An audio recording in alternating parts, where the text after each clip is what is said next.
In 1959, the Economic Commission for Asia and the Far East, under the auspices of the United Nations, held its first conference at the regional headquarters in Bangkok. Upon the recommendations of the Advisory and Research Committee of ICAFE, a major development program of this region is the building of a network of roads linking the developing countries of the East. Under this program, United Nations makes contributions of material and technical assistance, while receiving countries provide labor. Conquerors many centuries ago. As you see that the southern route here, it existed about 5000 BC. And now let us go back to our project of Asian highways. From the map you will see the magnitude of the project. We have got international highway links from Saigon and Singapore on one side to Europe on the other. The distance between Saigon to the border of Turkey will be about 10,000 kilometers, and the total network will be in the neighborhood of 50,000 kilometers. So you can imagine what magnitude a project is. What are the countries in this project, Mr. Ahmed? They are Iran, Afghanistan, Pakistan, India, Nepal, Ceylon, Burma, Thailand, Malaya and Singapore, Cambodia, Laos and Vietnam. Before the start of the rally, a time to relax. Competitors gather to sample a generous display of Laotian hospitality. Good food, followed by an evening of graceful Laotian dances.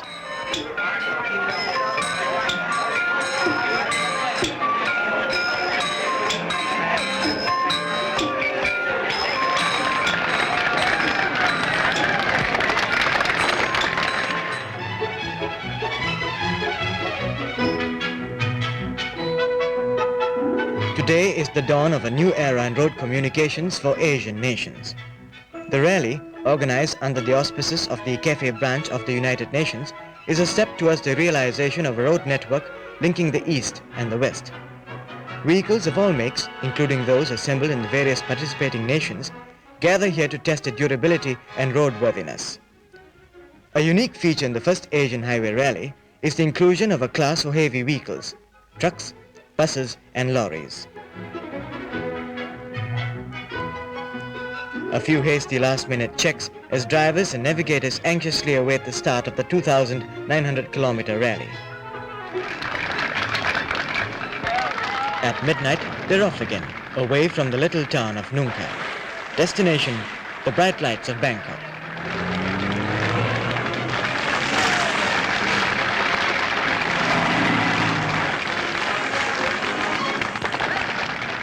Leaving at carefully timed intervals, competitors begin the long overnight drive covering the northern half of Thailand down to Bangkok.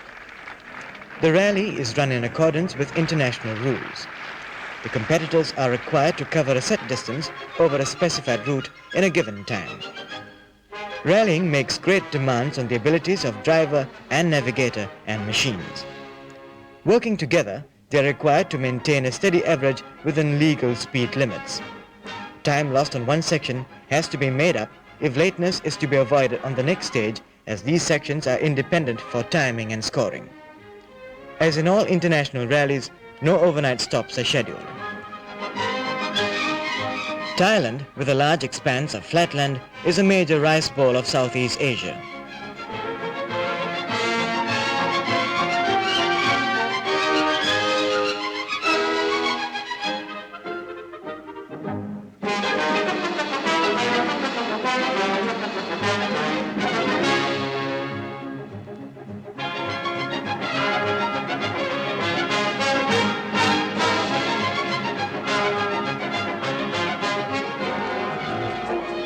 Bangkok, capital city of Thailand.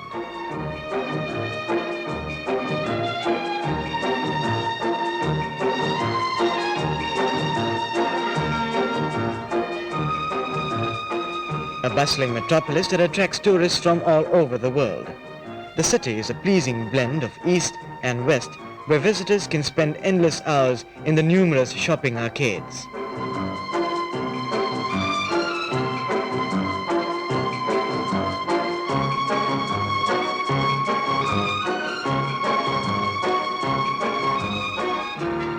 The time control point in the heart of Bangkok, and on arrival at this stage, competitors have completed more than a quarter of the 2,900-kilometer drive.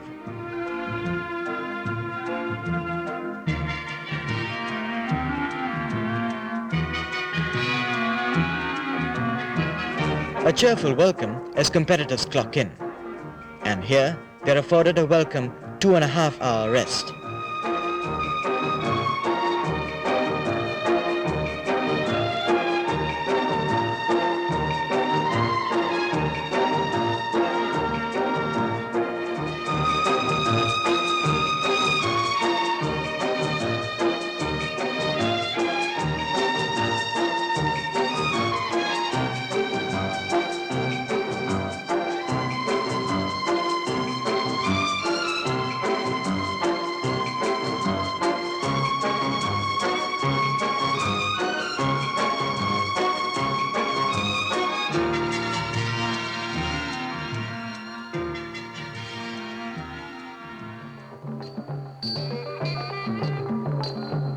In Bangkok, one is aware of the rich cultural heritage of the Thai.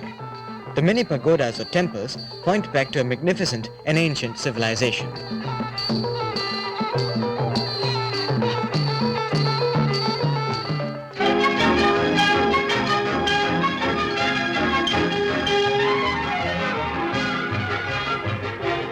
A short rest and off again as competitors head south through downtown Bangkok. The hilly section with twisting winding roads just north of the Malaysian-Thai border, the next checkpoint. The rally route is strung out over the roads of 4 nations. Having started in Laos and having passed through Thailand, the vehicles head for the roads of the third host nation, Malaysia.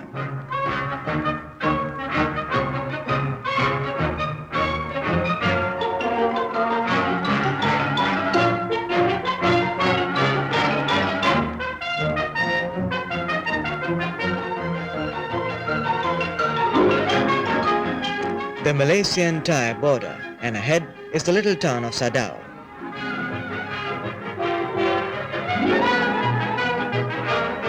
A quick passage through immigration and customs in the last Thai town on the route.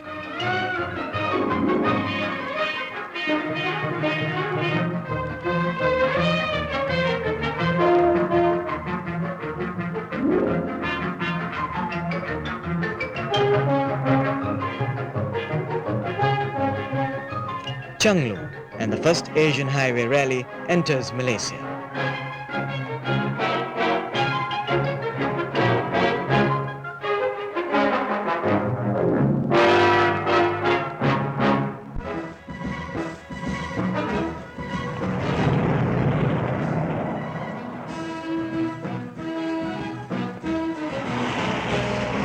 A brief stop and competitors leave the border town for a long drive down the Malaysian peninsula towards the destination, Singapore.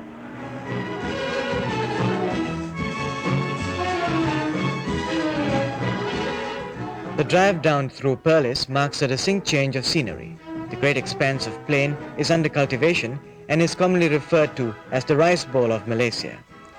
This is the result of the country's vast Muda irrigation scheme, costing $228 million, and marks the first step towards the nation's aim of achieving self-sufficiency in rice production. Here, drivers can afford to relax along the straight roads and take stock of their progress.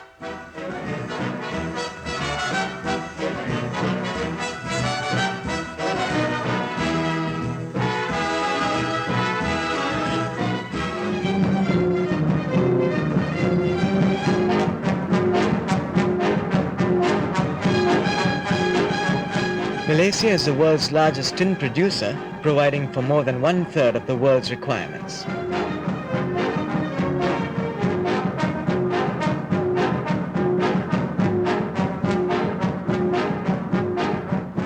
After 2 days and 2 nights of continuous driving, weary competitors work the schedule before arriving at the next major checkpoint, Kuala Lumpur.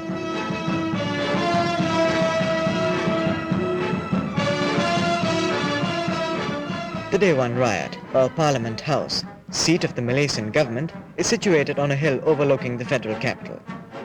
Amid bustling traffic and modern architecture, the Moorish lines of the clock tower of the State Secretariat, famous landmark of the federal capital.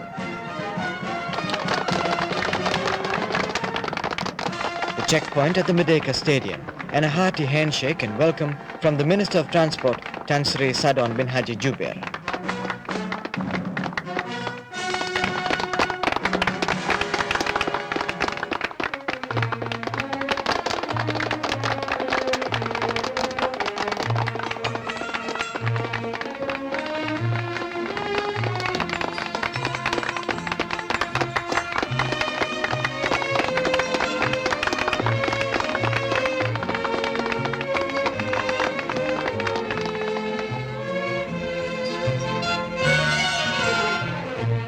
While the early arrivals are clocked in at the Merdeka Stadium, more competitors make their way through the heavy traffic of the federal capital past the National Mosque.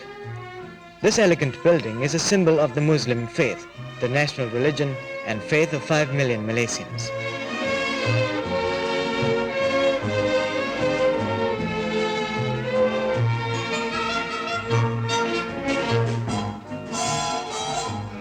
The early arrivals set off while more competitors clock in.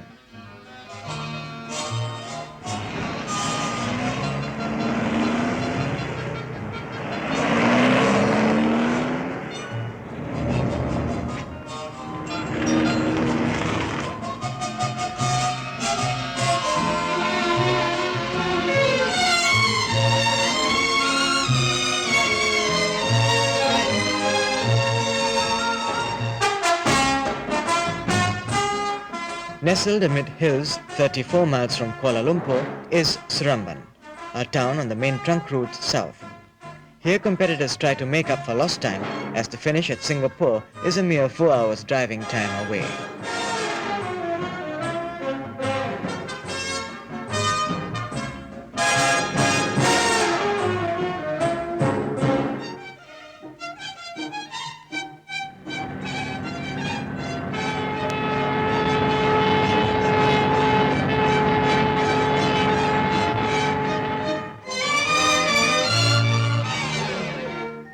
Segamat. The drivers do not stop here, but like many other places along the route, this is a hidden checkpoint where officials keep tag of the progress. Besides being the world's leading producer of tin, Malaysia heads the list in the production of natural rubber, over 1,200,000 tons being produced in 1968. Rubber has been a mainstay of the nation's economy and accounts for more than a quarter of the nation's export earnings. Palm oil is rapidly gaining importance as an export earner and is now very much a part of the landscape of southern West Malaysia. Another familiar sight on Malaysian roads is the timber lorry, here seen on its way to the nearest port with timber for shipment overseas.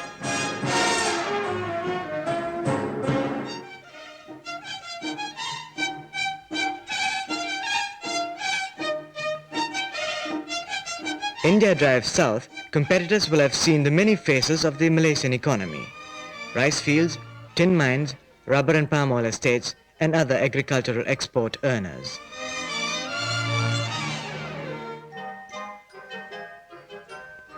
A pineapple plantation in Johor. This golden fruit, canned or raw, finds itself on dessert plates at home and abroad.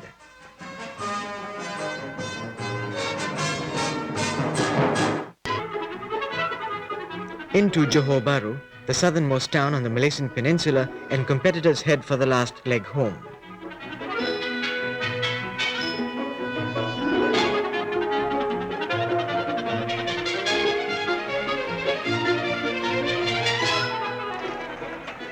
The mile-long Johor-Singapore causeway that links the island republic to the Malaysian mainland.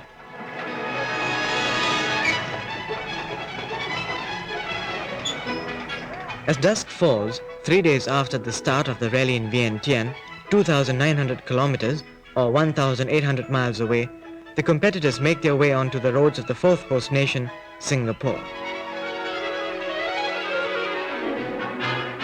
A night drive through Singapore, and drivers head for the finish to an enthusiastic welcome.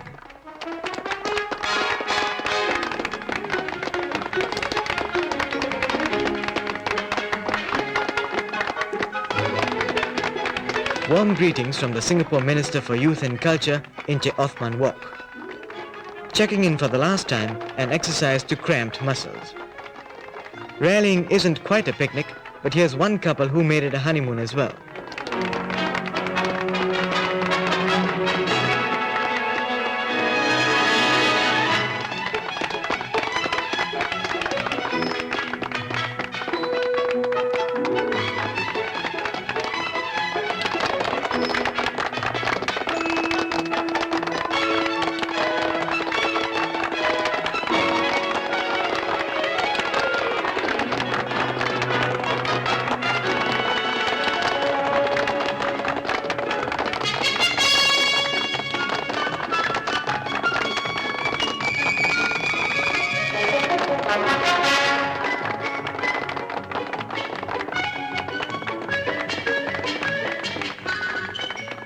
All through the night till early next morning, cars arrive at intervals. At last it's all over, and competitors look forward to a good night's rest and a long-needed bath after being on the road for 3 days and 2 nights. Now all one can do is wait and hope for the best. Checks are made on the scorecards of all entrants from the start to the finish, and penalty points added for every infringement of the rules.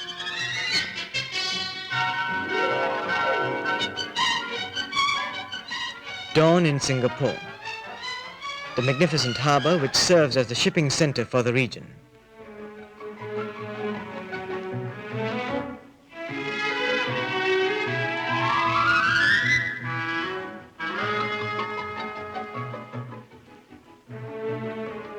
After a much-needed rest, competitors wait patiently for provisional results to be posted on the master scoreboard, and they're also afforded an opportunity to appeal.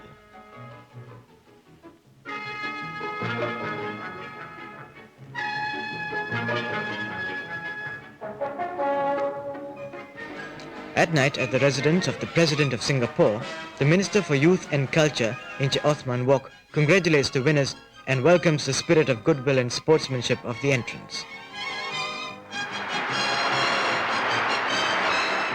The Secretary General of ICAFE, U Nu of Burma, gives away prizes to the winners.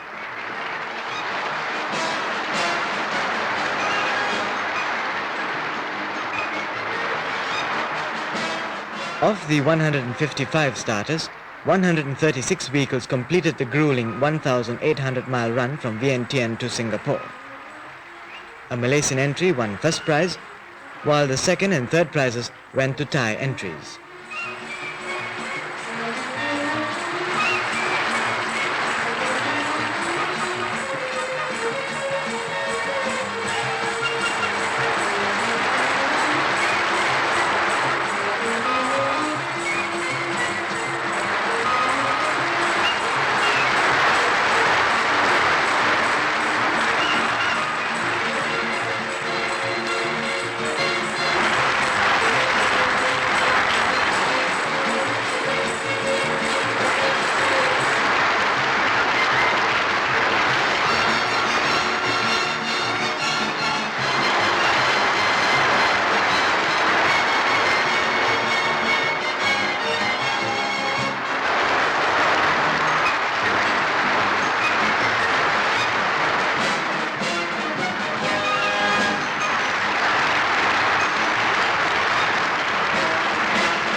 All Singapore celebrates the end of the rally, and a special parade marks the conclusion of the joint venture organized by Laos, Singapore, Malaysia and Thailand. A flag parade of the participating nations passed Singapore City Hall, followed by the traditional dragon dance.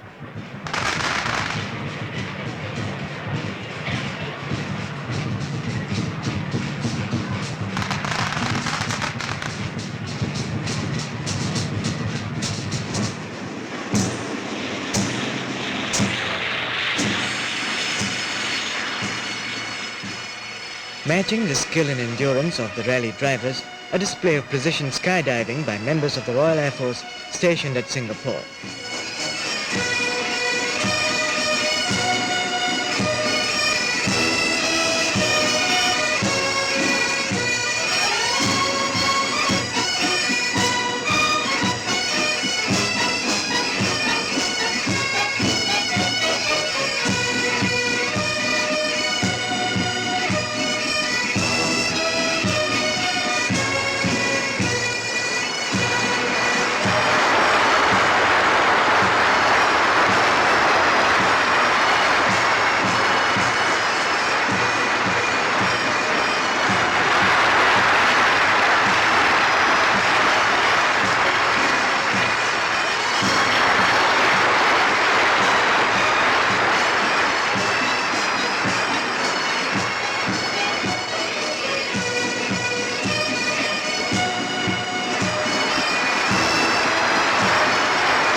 A grand climax to the successful first Asian highway rally.